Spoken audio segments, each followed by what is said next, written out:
Hello everyone, and welcome back to our channel, your home for deep political insights, South African affairs, and international diplomacy decoded. If you're new here, don't forget to like this video, subscribe to the channel, and drop your thoughts in the comments below. Let's get into today's story, one that may not be dominating headlines, but speaks volumes about South Africa's international strategy and shifting global allegiances. Deputy President Paul Mashatile is currently on a significant working visit to the Russian Federation. This trip, which began on Friday, is not just ceremonial, it's a strategic mission aimed at deepening economic and trade relations between South Africa and Russia. At first glance, this might look like just another diplomatic engagement. But when you dig deeper, it's clear this is part of a broader pivot, one with real implications for South Africa's future. The visit is part of government's push to strengthen strategic partnerships and unlock development opportunities through global cooperation. In the context of a sluggish domestic economy, stubbornly high unemployment, and the looming threat of another credit downgrade, this engagement with Russia is more than symbolic. It's a calculated move to attract investment, expand markets, and position South Africa as a serious player in the global south. According to a statement from the presidency, Mashatile's agenda is packed with high-level discussions with senior Russian government officials and major business players.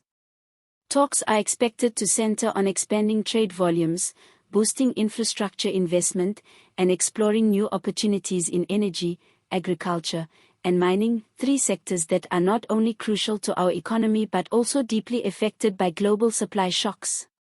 But the visit is also an opportunity to reaffirm South Africa's commitment to multilateral cooperation and economic reforms on the global stage. Russia remains a major BRICS ally, and South Africa's stance within that bloc continues to evolve. While many Western nations have pressured Pretoria to cut ties with Moscow amid the war in Ukraine, South Africa has taken a more neutral and pragmatic approach, calling for peace, while refusing to isolate one of its oldest allies. And make no mistake, the ties between South Africa and Russia run deep.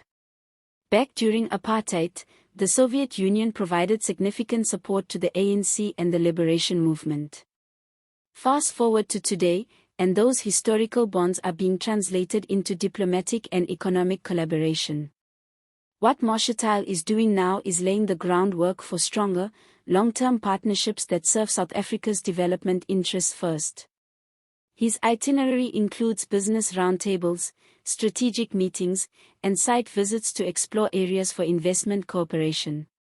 South African business delegates are also part of the trip, with the hope that they'll be able to market local opportunities and secure new export channels.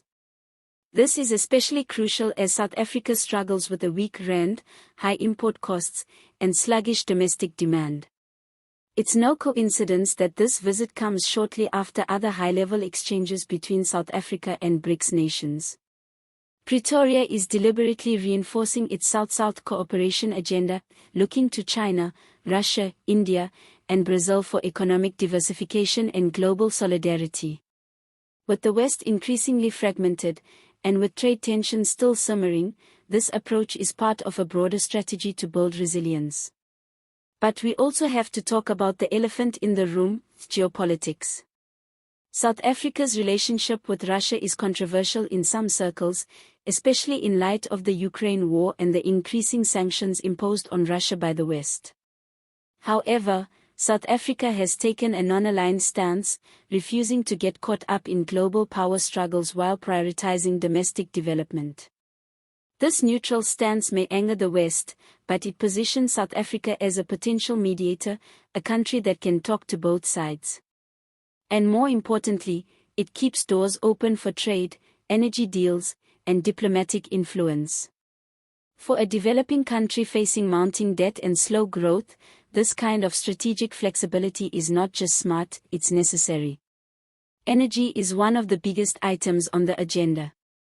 Russia has experience in nuclear and fossil fuel development, and with Eskom still struggling, the potential for collaboration in energy infrastructure is huge. But it's also sensitive, South Africans remember the failed nuclear deal under former President Zuma, and any new engagement must be transparent and in the national interest. There's also potential collaboration in mining, where Russia brings expertise in extraction and technology. South Africa's mineral wealth is often exported raw, without full value chain benefits. Russian investment could help local industries move up the value chain, but again, it needs to be carefully managed to avoid exploitation. This trip isn't just about bilateral interests, it's also about sending a message.